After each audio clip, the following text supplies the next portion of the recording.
السلام عليكم ورحمة الله وبركاته. نحمده ونصلي على رسوله الكريم أما بعد فأعوذ بالله من الشيطان الرجيم بسم الله الرحمن الرحيم. لا أقسم بيوم القيامة ولا أقسم بالنفس اللوامة أيحسب الإنسان أن لن نجمع عظامه بلى قادرين على أن نسوي بنانه صدق الله العظيم. আজকের যে সূরা থেকে আমরা তাফসীর শুনবো সূরাটার নাম হচ্ছে সূরাতুল কিয়ামা। বাংলা যেটা আমরা কিয়ামত বলি, বাংলা কি বলি? কিয়ামত। আল্লাহ তাআলা ওই নামে একটা সূরা ডেডিকেট করেছেন, সূরাটার নাম হচ্ছে সূরাতুল কিয়ামা। আমি খুব সহজ ভাষায় এই সূরাতে আসলে আল্লাহ তাআলা কি মেসেজ আমাদেরকে দিয়েছেন, কি বার্তা রাখতে চেয়েছেন আপনাদের সামনে উপস্থাপন করার চেষ্টা করব। কোরআন কিন্তু আসলে সহজ। ওয়ালাকাদ ইয়াসসারনাল কুরআনা লিযিকর। আল্লাহ বলেছেন আমি কোরআনকে বোঝার জন্য সহজ করে দিয়েছি। ফাহাল মিন মুদ্দাকির, আছো কেউ এই সহজ কোরআন থেকে লেসন নিবা, উপদেশ নিবা, আছো কেউ? তো তাহলে যে সূরা নিয়ে আলোচনা করব সূরাটার নাম কি? সূরাতুল কিয়ামা। মাশাআল্লাহ, সূরাতুল কিয়ামা। কিয়ামা মানে হচ্ছে রেসারেকশন, মানে পুনরুত্থান। আমরা মরে গেলে আমাদের সব শেষ, আর কিছু নাই, এরকম ব্যাপারটা না। লাইফ আফটার ডেথ বলে ইসলামে একটা কথা আছে, আল বাআস বা'দাল মাউত। আপনারা ইমানে মুফাসসিলের নাম শুনেছেন না? আমানতু বিল্লাহি ওয়া মালাইকাতিহি ওয়া কুতুবিহি ওয়া রুসুলিহি ওয়াল ইয়াউমিল আখিরি ওয়াল কদারি খাইরিহি ওয়া শাররিহি, তারপরে মিনাল্লাহি তাআলা, সবশেষেরটা কি? ওয়াল বা'সি বা'দাল মাউত। বা'স মানে আবার উঠবেন, আপনি আবার জেগে উঠবেন। মিনহা খালাকনাকুম ওয়া ফিহা নুঈদুকুম ওয়া মিনহা নুখরিজুকুম তারাতান উখরা। আল্লাহ বলেন আমি মাটি থেকে বানিয়েছি, মাটির কবরেই তোমরা আবার প্রবেশ করবে, আবার ওই মাটির কবর থেকে যেভাবে প্রথম বানিয়েছিলাম আবার উঠবে। এই যে আবার উঠবো, আবার জেগে উঠবো। আমার সর্বশেষ যে লিখিত বই এক নজরে কোরআন, তার আগের বইটার নাম জেগে ওঠো আবার। দেখছেন আপনারা? ওই জেগে ওঠো আবার মানে আবার যে আমরা জেগে উঠবো, মৃত্যুর পরে আমরা সবাই আবার জেগে উঠবো। আমাদেরকে জাগিয়ে তুলবেন কে? এই যে মৃত্যুর পরে আবার জেগে ওঠা, এটাকে আরবিতে বলে আল বা'স। আরবিতে কি বলে? আল বা'স বা'দাল মাউত, মৃত্যুর পরে আবার জেগে ওঠা। তো এই জেগে ওঠা, মৃত্যুর পরে মানুষ যে আবার জেগে উঠবে, আবার বেঁচে উঠবে, এটা মক্কার কুরাইশরা মানতে পারতেছিল না।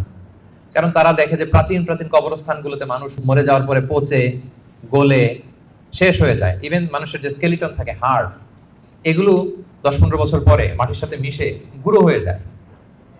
এই গুঁড়ো হয়ে যাওয়া জিনিস যেটার কোনো অস্তিত্ব নাই, আবার কিভাবে কি করে ওঠে, এটা তাদের মাথায় আসতেছিল না। তো আস ইবনে ওয়াইল নামে এক মুশরিক, সে একটা পুরাতন কবরের ভেতরে সামান্য কিছু মানুষের হাড়, ওইটাকে এরকম হাত দিয়ে মোচড় দেওয়ার পরে এটা ডাস্ট হয়ে গেছে, পাউডার। আসলে মানুষের হাড়, মরে যাওয়া মানুষের হাড়, পাউডারটা এনে রাসূল সাল্লাল্লাহু আলাইহি ওয়াসাল্লামের কাছে এনে এরকম একটা ফু দিয়েছে। ফু দেওয়াতে বাতাসের মধ্যে বালুটা মিশে গেছে। তো তখন আস ইবনে ওয়াইল বলে যে মাই ইউহিল ইযামা ওয়া হিয়া রামীম। মুহাম্মদ, তুমি বলতেছো এই ডাস্ট থেকে আল্লাহ আবার এই মানুষটাকে বানাবেন? এটা তো একটা মানুষের কঙ্কাল ছিল, এটাকে যে তোমার সামনে ফু দিলাম, এটা তো বাতাসে মিশে গেল। তুমি কি বলতে চাচ্ছ যে এইটাকে একদিন আল্লাহ আবার জীবিত করবেন? মাই ইউহিল ইযামা ওয়া হিয়া রামীম, এটা কিভাবে? How come it's possible? এটা কিভাবে সম্ভব? তো ধুলা হয়ে গেছে, বালি, মানুষ বলতে কোনো অস্তিত্বই নাই। আল্লাহ রাসূল সাল্লাল্লাহু আলাইহি ওয়াসাল্লাম বললেন যে হ্যাঁ, আল্লাহ তাআলা এই ডাস্ট থেকে, এই ধুলা থেকে, এই বালি থেকে এটাকে আবার পুনরায় জীবিত করবেন, যেমনি আল্লাহ প্রথম মানুষকে বানিয়েছিলেন। প্রথম আল্লাহ তাআলা যেভাবে বানিয়েছেন, সেই আল্লাহ আবার এটা থেকে ওই মানুষকে আবার রিকনস্ট্রাক্ট করবেন, রিবিল্ড করবেন, রিশেপ দিবেন, রিসেট করবেন, আবার আগের মতো তিনি এই মানুষকে তৈরি করবেন। তো এই সূরায় এটাই বারবার বোঝানো হয়েছে যে যিনি প্রথম মানুষকে বানাইতে পারলো, সে আল্লাহ কি মরে যাওয়ার পরে, পচে গলে যাওয়ার পরে আবার বানাতে পারবে না? আচ্ছা বলেন তো, কোন জিনিস প্রথমবার বানানো কঠিন না দ্বিতীয়বার বানানো কঠিন? কারণ প্রথমবার ফার্স্ট টাইম, কোনো এক্সপেরিয়েন্স নাই। প্রথমবার যেহেতু করে ফেলতে পারছি, কিন্তু একটা এক্সপেরিয়েন্স হয়ে গেছে, কি বলেন, জানা হয়ে গেছে, একটা ধারণা হয়ে গেছে। দ্বিতীয়বার কি কঠিন লাগবে? আর আল্লাহ তাআলা বারবার বলেন যে যিনি প্রথমবার তোমাদেরকে বানাই ফেলতে পারলেন, তোমাদের তো কোনো অস্তিত্ব ছিল না, অস্তিত্বহীন একটা জগৎ থেকে আল্লাহ তোমাকে অস্তিত্বে আনলেন। আমরা ছিলাম ইন এক্সিস্টেন্স, এখন আমাদেরকে এক্সিস্টেন্সে আনলেন। আচ্ছা একটু খেয়াল করে বলুন তো, আজকে থেকে 100 বছর আগে আপনার কোনো অস্তিত্ব ছিল? আমার কোনো অস্তিত্ব ছিল? আমি যে আসবো দুনিয়াতে, যে আমার এই নাম হবে, এই গ্রাম হবে, এই পিতামাতা হবে, এই ফিচার হবে, এগুলো আমরা কেউ জানতাম? তো এই আমাদেরকে যেহেতু আল্লাহ তৈরি করতে পারলেন, অস্তিত্বহীনতার জগৎ থেকে অস্তিত্বে আনতে পারলেন, সে আল্লাহ আবার পুনরায় তৈরি করতে না সমস্যা করতে হবে, এটা তারও সহজ, কি বলেন? আচ্ছা আজকে থেকে 200 বছর পরে ধরেন একজন মানুষ পৃথিবীতে যে আসবে, তার এখন কোনো অস্তিত্ব আছে? তার নাম, তার পরিবার, তার বংশ, তার কোনো অস্তিত্ব পৃথিবীতে নেই। কিন্তু এই লোকটা আসবে না পৃথিবীতে? অস্তিত্বহীন জগৎ থেকে আল্লাহ যখন অস্তিত্বে আনতে পারলেন, মরে যাওয়ার পরে, পচে যাওয়ার পরে তিনি আবার কেন উঠাতে পারবেন না? কেন পারবেন না? এবং আল্লাহ রাসূল সাল্লাল্লাহু আলাইহি ওয়াসাল্লাম বলেছেন, মানুষের দেহে একটা হাড্ডির কণা আছে, ইন্না ফিল ইনসানি আযমুন লা ইয়াকুলুহুল আরদু আবাদান। একটা হাড্ডির কণা আছে যেটা কখনো মাটি বালু এটাকে খেতে পারে না, নষ্ট করতে পারে না। মিনহা ইউরাক্কাবুল খালকু ইয়াউমাল কিয়ামা, কিয়ামতের দিন এখান থেকেই মানুষের আবার পুনঃসৃষ্টি হবে। তো সাহাবারা বললেন, আইয়ু আযমিন ইয়া রাসূলুল্লাহ, এই হাড্ডিটার নাম কি? আল্লাহ রাসূল সাল্লাল্লাহু আলাইহি ওয়াসাল্লাম বললেন, আজবুদ জানাব, মানে টেইল বোন। ডাক্তারি ভাষায় এটাকে বলে কক্সিক্স। আমাদের যে শিরদাঁড়া আছে না, মেরুদণ্ড, এই মেরুদণ্ডের একেবারে নিচে ট্রায়াঙ্গেল একটা ত্রিভুজ আকৃতির ছোট্ট বোন পার্টিকেল আছে, এটা নষ্ট হয় না। হিন্দুরা যে শ্মশানে লাশ পোড়ায়, সব পুড়ে যায়, ওইটা পুড়ে না। আমরা যে কবরস্থ করি, কবর মাটি সব খেয়ে ফেলতে পারে, কিন্তু ওই ছোট্ট হাড্ডি কণিকাটা নষ্ট হয় না। ইভেন মানুষের মৃত্যু তো অনেক ভাবে হয়। বিমান দুর্ঘটনায় হলে জ্বলে ভস্ম হয়ে যায়, সাগরে জাহাজ ডুবি হলে মানুষ মরে, তিমি মাছের পেটে চলে যায়, তিনি ওইটাকে খেয়ে ডাইজেস্ট করে ফেলে, তার অস্তিত্বই থাকে না। কিন্তু ওই যে ছোট্ট টক্সিক টেইল বোন, আজবুদ জানাব, এটা নষ্ট হয় না। আল্লাহ বলেন, ওইটা থেকে কিয়ামতের দিন তোমাদেরকে আবার আমি পুনরায় সৃষ্টি করব। এইটাকে বলা হয় পুনরুত্থান, রেসারেকশন। পুরো সূরার মেইন কথা হচ্ছে এটা। আপনাদের কাছে আগে ক্লিয়ার করে দিলাম যে ওরা যেহেতু বিশ্বাস করতে পারতেছিল না যে মানুষগুলো মরে যাওয়ার পরে 20 বছর 30 বছর পর কবরে তার অস্তিত্বই থাকে না, এই মানুষ আবার জীবিত হয় কি করে? আল্লাহ রাসূল সাল্লাল্লাহু আলাইহি ওয়াসাল্লাম বললেন যে না, এরাও জীবিত হবে। এবং আল্লাহ তাআলা এমন কথা বললেন যে তোমরা কি ভাবছো তোমাদের এই হাড় গোড়গুলো আমি রিঅ্যাসেম্বল করতে পারবো না? আরে তোমাদের the tips of your finger, তোমার আঙ্গুলের অগ্রভাগে যে এই যে কেমন আঁকিঝুঁকি দেখা যায়, আঁকিবুকি দেখা যায়, এই যে যেটাকে আমরা আঙ্গুলের ছাপ বলি, ফিঙ্গারপ্রিন্ট, বাসমা, এটাকে হুবহু আমি এক করে দেব। আল্লাহ বলেন, এখন যে ফিঙ্গারপ্রিন্ট নিয়ে দুনিয়াতে তোমরা আছো, ফিঙ্গারপ্রিন্ট চিনেন তো? এই যে ইমিগ্রেশন পার করে যে মালয়েশিয়াতে ঢুকছেন, কি করছিলেন? ফিঙ্গারপ্রিন্ট দিয়েছেন না? সিম কার্ড নিতে গেলে কি করতে হয়? এই যে মেট্রিক অথেন্টিকেশনের জন্য এটা দিতে হয়। এরপরে আপনার ক্রিমিনাল ইনভেস্টিগেশনের জন্য লাগে। আপনি কোন বাড়িতে ডাকাতি করছে, তো সে যে ডাকাত যে দরজা খুলছে ওইখানে তার ছাপ থেকে যায়, সে যা যা টাচ করে সব জায়গায় ছাপ থেকে যায়। ফরেনসিক রিপোর্টের জন্য এই ফিঙ্গারপ্রিন্ট লাগে। আল্লাহ বলে, এখন যে ফিঙ্গারপ্রিন্ট নিয়ে পৃথিবীতে ঘুরে বেড়াচ্ছ, মারা যাওয়ার পরে আবার যে পুনরায় জীবিত করবো, একই ফিঙ্গারপ্রিন্ট নিয়ে দাঁড়াবো, ওইটা সহ আমি তোমাদেরকে তুলবো। তোমরা ভাবতেছো শুধু হাড় গোড়, তোমার কঙ্কালটাকে আমি রিঅ্যাসেম্বল করতে পারবো না, তোমার ফিঙ্গারপ্রিন্ট সহ আমি সেদিন দাঁড় করাবো। পৃথিবীতে প্রায় বর্তমানে 800 কোটি মানুষের বসবাস। কত কোটি? এই 800 কোটি মানুষের একজনের হাতের ছাপের সাথে, আঙ্গুলের ছাপের সাথে আরেকজনের ছাপের কোনো মিল নাই। 800 কোটি মানুষ, আপনার এই আঙ্গুলের ছাপের সাথে আঙ্গুলের মিল নাই। 10টা আঙ্গুলের কোনো ছাপের সাথে অন্য আঙ্গুলের কোনো ছাপের মিল নাই। ইভেন একসাথে যে যমজ ভাই হয়, টুইন, তাদেরও একজনের ফিঙ্গারপ্রিন্টের সাথে আরেকজনের ফিঙ্গারপ্রিন্টের কোনো মিল হয় না। আল্লাহ বলে, ওইটা সহ কিয়ামতের দিন আমি তোমাদেরকে তুলবো। তাহলে আল্লাহ যে আবার আমাদেরকে তুলতে পারবে, এটা কি আপনাদের বিশ্বাস হয় নাকি এখনো একটু সন্দেহ আছে? সন্দেহ লাগে? সন্দেহের অবকাশ নাই প্রিয় ভাই এবং বোনেরা। এর কারণ, যিনি অস্তিত্বহীনতার জগৎ থেকে আমাদেরকে অস্তিত্বে আনতে পারলেন, তিনি অবশ্যই পুনরায় আমাদেরকে জীবিত করতে পারবেন। এটা হচ্ছে সূরার মূল কথা। সূরার নাম কি যেন বলেছিলাম? সূরা কিয়ামা। কোরআনে মোট সূরা কয়টা? এই সূরাটা হচ্ছে 75 নাম্বার সূরা। কত নাম্বার? কোরআনে মোট পারা কয়টা? এটা 29তম পারায় অবস্থিত। এই সূরাটা মক্কায় নাজিল হয়েছে, ফলে এটা মাক্কি সূরা। বলুন তো কি সূরা? সবাই জোরে বলুন, কি সূরা? মাক্কি সূরা।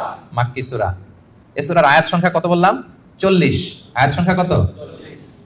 তাহলে ওভারঅল আপনি একটা ধারণা পেয়েছেন। সূরার ধারাক্রম হচ্ছে 75। কত পারায়? 29 পারায়, আয়াত সংখ্যা 40, আর সূরাটা মাদানী সূরা। কি সূরা? এবার নাজিলের সময়কালটা বলি, কখন নাজিল হয়েছে? মাক্কি যুগের একেবারে শুরুর দিকে, প্রাথমিক দিকে, প্রথম বছরই নাজিল হয়েছে। এবং নাজিলের প্রেক্ষাপট আমি বলেছি, লোকজন মৃত্যুর পরে যে আল্লাহ তাআলা আমাদেরকে পুনরুত্থান করবেন এটা মানতে চাইছিল না। তাদের কঠোর জবাব হিসেবে আল্লাহ তাআলা 40 আয়াত বিশিষ্ট এই সূরাটা নাজিল করেছেন। এবং এই সূরার সেন্ট্রাল থিম হচ্ছে পুনরুত্থান, রেসারেকশন, আবার যে আমরা উঠবো। এই সূরার শেষে আল্লাহ বলেছেন যে আলাইসা যালিকা বিকাদিরিন আলা আন ইউহিয়াল মাউতা, যে আল্লাহ তোমাদেরকে প্রথম সৃষ্টি করলেন, সে আল্লাহ কি আবার যে তোমাদেরকে সৃষ্টি করবেন সেই কুদরতটা কি আল্লাহর নাই? অবশ্যই আছে। বালা কাদিরিনা আলা আন নুসাউইয়া বানানা, যেটা শুরুতেই বললাম যে বানান মানে হচ্ছে tips of your finger. Even এটাকেও সুবিন্যস্ত করতে পারবেন, হুবহু এইভাবে তিনি আমাদেরকে জীবিত করবেন। তাহলে তিনি যে আমাদেরকে আবার পুনরায় জীবিত করতে পারবেন, এতে কোনো সন্দেহ অবশ্যম্ভাবী, অনিবার্য। আমরা আবার জেগে উঠবো, আবার আমরা উত্থিত হব, আমাদের পুনরুত্থান হবে। ইব্রাহিম আলাইহিস সালামকে যখন এই আকীদা আল্লাহ শিক্ষা দিয়েছেন যে ইব্রাহিম, মৃত্যুর পর আমি সবাইকে জাগাবো, তো তিনি বললেন যে রব্বি আরিনি কাইফা তুহিল মাউতা, আল্লাহ আপনি কিভাবে জাগাবেন, মানে মৃতকে কিভাবে জীবিত করেন, একটু যদি দেখাইতেন আমাকে, আমার খুব ভালো লাগতো। কে বলতেছেন? কাইফা তুহিল মাউতা, আল্লাহ মৃতকে কিভাবে জীবিত করেন? আল্লাহ বলেন, বলো কি ইব্রাহিম, আওয়ালাম তুমিন, তোমার কি বিশ্বাস হয় না? ইব্রাহিম আলাইহিস সালাম বললেন, বালা, অবশ্যই বিশ্বাস হয়, কিন্তু ওয়ালাকিন লিয়াতমাইন্না কলবি, দেখতে পেলে আমার অন্তরটা একটু প্রশান্ত হতো। যদি আমি দেখতাম কিভাবে জীবিত করেন। সূরা বাকারা এসেছে, আল্লাহ বলেন ফাখুদ আরবাআতাম মিনাত তায়র, ঠিক আছে দেখাবো, তুমি 4টা পাখি নিয়ে আসো, জবাই করো, পাখিগুলোকে টুকরো টুকরো করো, এদের গোশতগুলো পাহাড়ের ওই পাশে ছিটায় দিয়ে আসো। এরপরে পাহাড়ের এই পাশ থেকে পাখিগুলোকে ডাকো। ইব্রাহিম আলাইহিস সালাম পাহাড়ের এই পাশ থেকে ডাক দিলেন, ডাক দেওয়ার সাথে সাথে আল্লাহ তাআলা মৃত ওই পাখির গোশতগুলোকে রিঅ্যাসেম্বল করে একসাথে জীবিত করে আবার ইব্রাহিম আলাইহিস সালামের সামনে এনে হাজির করে দিলেন। ইব্রাহিম আলাইহিস সালাম দেখে আশ্বস্ত হলেন, তার হৃদয় প্রশান্ত হলো। তাহলে আল্লাহ তাআলা যে মৃতকে জীবিত করতে পারেন, এতে কি কোনো সন্দেহ আছে?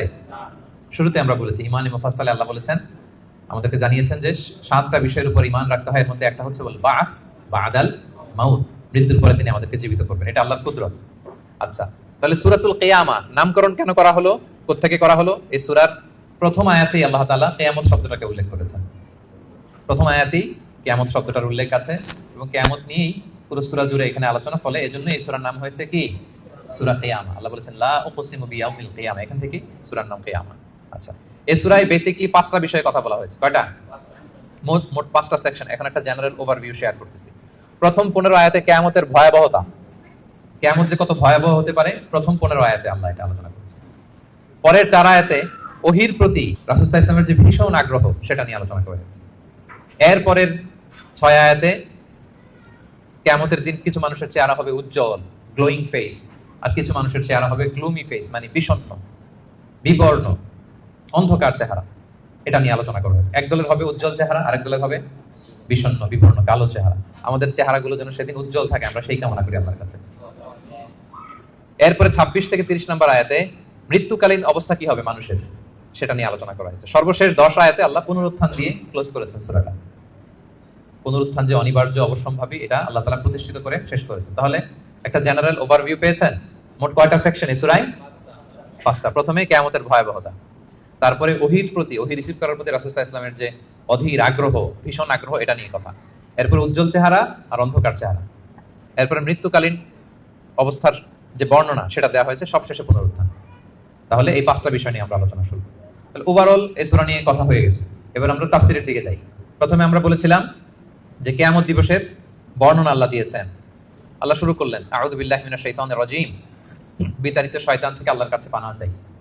বিসমিল্লাহির রহমানির রহিম, পরম করুণাময় অসীম দয়ালু আল্লাহর নামে শুরু করছি। আল্লাহ বলছেন লা উকসিমু বিয়াউমিল কিয়ামা। লা শব্দের অর্থ না। লা শব্দের অর্থ, সবাই বলুন লা শব্দের অর্থ না। আল্লাহ প্রথমে বললেন না, নো, অর্থাৎ তোমরা যা ভাবো এমনটা না। তোমরা যে মনে করো যে আমি উঠাতে পারবো না, মৃত্যুর পরে আমি তোমাদেরকে পুনরুত্থান করতে পারবো না, এমনটা না। লা, আল্লাহ বললেন লা উকসিমু বিয়াউমিল কিয়ামা। লা, তোমরা যে মনে করো আমি আল্লাহর জন্য কঠিন হবে তোমাদেরকে জাগ্রত করা, এটা ঠিক নয়। বরং উকসিমু বিয়াউমিল কিয়ামা, আমি কিয়ামত দিনের শপথ করছি। কিয়ামতের শপথ করতেছে কে? আল্লাহ। আচ্ছা, এরপর আল্লাহ তাআলা আবার বললেন ওয়ালা উকসিমু বিন-নাফসিল লাওয়ামা। আবার লা, লা মানে না। লা মানে কি? একটা দুটো শব্দ শিখে যান না আজকে। লা মানে কি? কোরআনে অনেক পাবেন এরকম লা। এই লা শব্দের অর্থ হচ্ছে না। আল্লাহ বলেন না, তোমরা যে ভ্রান্ত বিশ্বাসে আছো এটা ঠিক না। লা, বরং উকসিমু বিন-নাফসিল লাওয়ামা, মানুষের যে নাফস মানুষকে তিরস্কার করে, আমি সেই নাফসের শপথ করছি। তাহলে দুইটা জিনিসের শপথ করলেন। এক হচ্ছে কিয়ামত দিবসের শপথ। কিসের শপথ?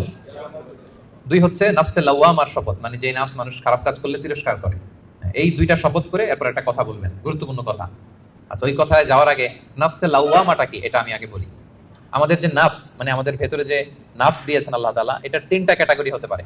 একটা হচ্ছে নাফস আম্মারা, একটা হচ্ছে নাফস লাওয়ামা, যে লাওয়ামার কথা এই আয়াতে বললাম, আরেকটা হচ্ছে নাফস মুতমাইন্না। তিনটার কথাই কোরআনে আছে।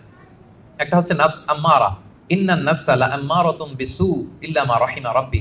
এই নাফসের ইন্সপিরেশন হচ্ছে শুধু খারাপ দিকে, মানুষের খারাপ কাজে ইন্সপিরেশন করে, খারাপ দিকে হাতছানি দেয়। আরেকটা হচ্ছে এইটা নাফস লাওয়ামা, এ ভালোর কথাও বলে আবার খারাপের কথাও বলে, আবার খারাপ কাজ করলে তাকে তিরস্কারও করে, এটা থাকে মিডলে। আরেকটা হচ্ছে নাফসে মুতমাইন্না, প্রশান্ত আত্মা। যারা জান্নাতি তারা যখন ইন্তেকাল করবে তখন ফেরেশতারা এসে বলবে ইয়া আইয়াতুহান নাফসুল মুতমাইন্না ইরজিই ইলা রাব্বিকি রাদিয়াতান মারদিয়া ফাদখুলি ফি ইবাদি ওয়াদখুলি জান্নাতি। মানে হে প্রশান্ত আত্মা, বের হয়ে আসো, বের হয়ে আসো আল্লাহর সন্তুষ্টির দিকে। তুমিও আল্লাহর প্রতি সন্তুষ্ট, তোমার রবও তোমার প্রতি সন্তুষ্ট। আল্লাহর জান্নাতে প্রবেশ করো, আমার বান্দাদের মধ্যে প্রবেশ করো, আমার জান্নাতে প্রবেশ করো। আল্লাহ তাআলা ফেরেশতাদের মাধ্যমে এই ঘোষণাটা দিবেন। মানুষের মৃত্যুর সময় 2টা অবস্থা হয়। যারা জাহান্নামী হয় তাদের রূপ নেয়ার জন্য একদল ফেরেশতা আসে, বিকট শব্দ করতে করতে, ভয়ঙ্কর তাদের চেহারা, ভয়ঙ্কর দুর্গন্ধ, তাদেরকে দেখলেই মানুষ ভয় পায়, ত্রাসে কাঁপতে থাকে। তারা এসে ধমক দিয়ে আত্মাটাকে বলতে থাকে যে, হে পাপাত্তা, আল্লাহর ক্রোধ, রাগ আর জাহান্নামের দিকে বের হয়ে আয়। তখন এই আত্মাটা বেরোতে চায় না, কাফেরদের আত্মা ছোটাছুটি করে, অস্থির হয়ে এদিক সেদিক, জোর করে আত্মাটাকে তারা নিয়ে যায়, নিয়ে সিজ্জিনে রাখে। আর যারা বিশ্বাসী, যারা আল্লাহওয়ালা, যারা ইমানদার, তাদের জন্য কাফনুন মিন আকফানিল জান্নাত, জান্নাত থেকে সাদা ধবধবে শুভ্র কাপড়ের একটা কাফন নিয়ে আসে ফেরেশতারা। হানুত মিন হানুতিল জান্নাত, জান্নাতের পেয়ালা যেখানে সুগন্ধি থাকে, এগুলো নিয়ে আসে। এসে খুবই আন্তরিকভাবে আত্মাটা